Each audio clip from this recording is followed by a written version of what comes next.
안녕하세요, 학생 여러분. 지난주에 이어서 오늘 갈리버 여행기 두 번째 시간입니다.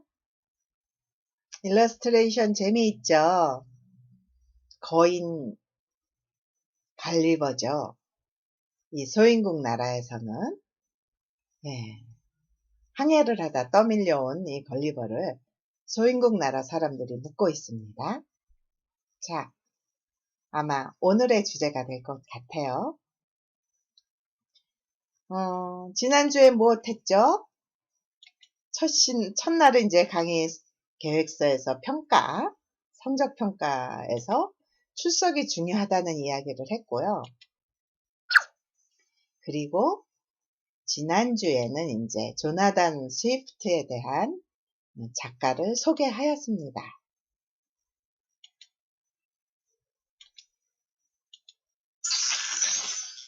그리고 간략한 줄거리를 소개해 줬죠. 자, 오늘은 걸리버 여행기 간략하게 소개하고, 그리고 이제 1장, 이게 이제 총 4나라의 모음으로 되어 있잖아요. 1장을 줄거리를 여러분과 함께 같이 보고자 합니다. 다음에는 이제 여러분과 함께 보고 수업을 했으면 좋겠는데요. 일단 여러분이 책을 같이 읽어주면 좋겠어요. 이 같이 해달라는 의미는 강의 계획의 스케줄에 있는 범위대로 여러분이 그 책을 읽어달라는 얘기죠. 그래야 기말고사 때 갈리버 여행기에 대한 독후감이 기말고사 제출이잖아요. 그래서 그때 고생 안 하고 그것을 모아둬서 이제 기말고사에 제출하면 되죠. 물론 기말고사, 이 독후감은 기말고사 제출 시에도 반드시 필요하지만 여러분이 졸업할 때 졸업 인증을 위해서 고전 10권 이상을 읽게 되어 있잖아요. 그래서 여러분이 제출한 그 독후감을 고전, 졸업 인증을 위한 고전 읽기 거기에 취합해서 제출해 줄 예정입니다. 자, 오늘 수업 시작해 볼까요? 걸리버 여행기, 영국의 작가 조나단 스위프트의 1726년 풍자 소설이죠. 풍자 소설은 하나의 사건을 통해서 실제 그 사회가 가지고 있는 그 사건들을 풍자하는 거죠. 당시 시대의 상황을 풍자한 소설로 오랜 시간에 걸쳐 많은 나라에서 동화로 각색되어 아이들을 위해 많이 읽혔죠.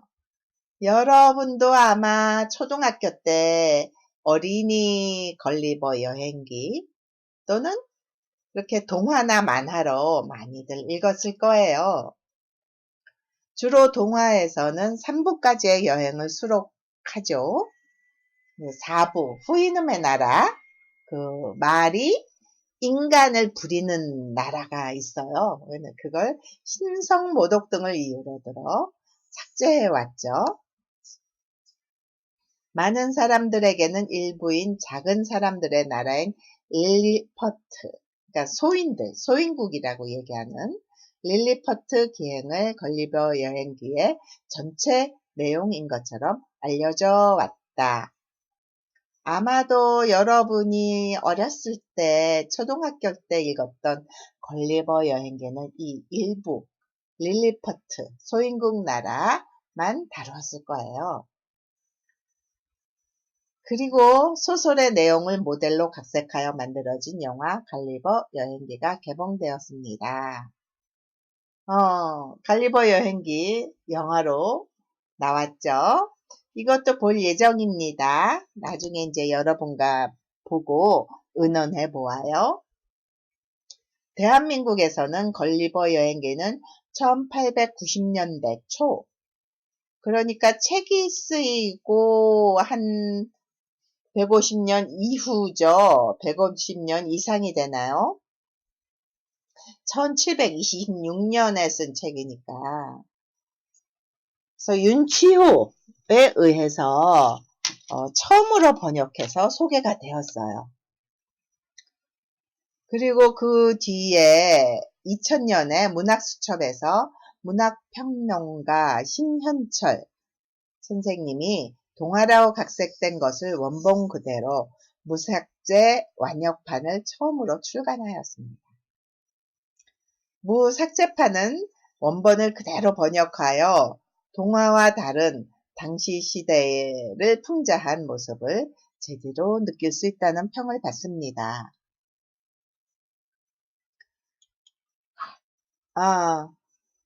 이제 걸리버 여행기 4개의 나라에서의 그 모험을 다루죠.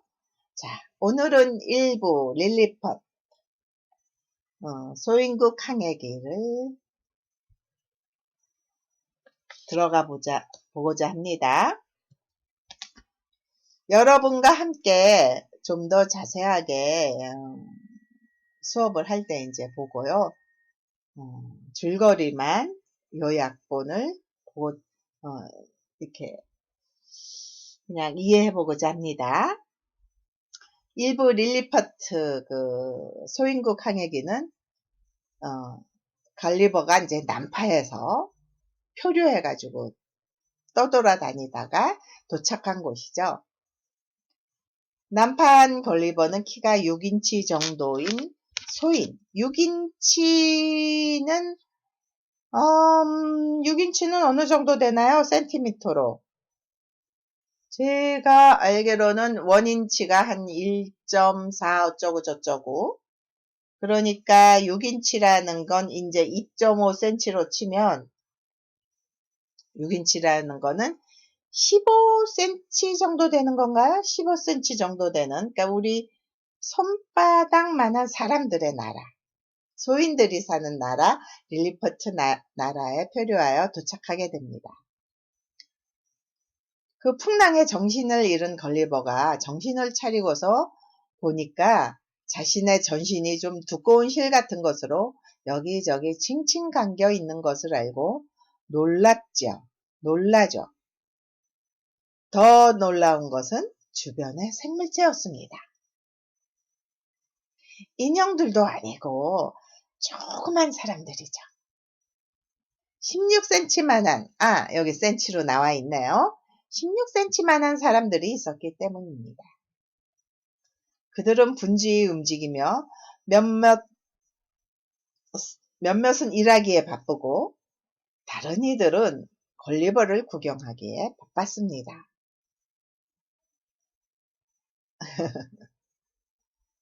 정말 놀랍고 재미난 일이 벌어진 거죠.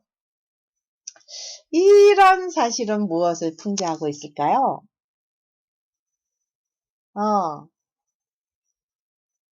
그 나라에 거인이 있었어요. 네, 정말 조그만, 육체적으로 이렇게 이 정도로 작진 않겠지만 그 권력을 얘기해도 좋고요.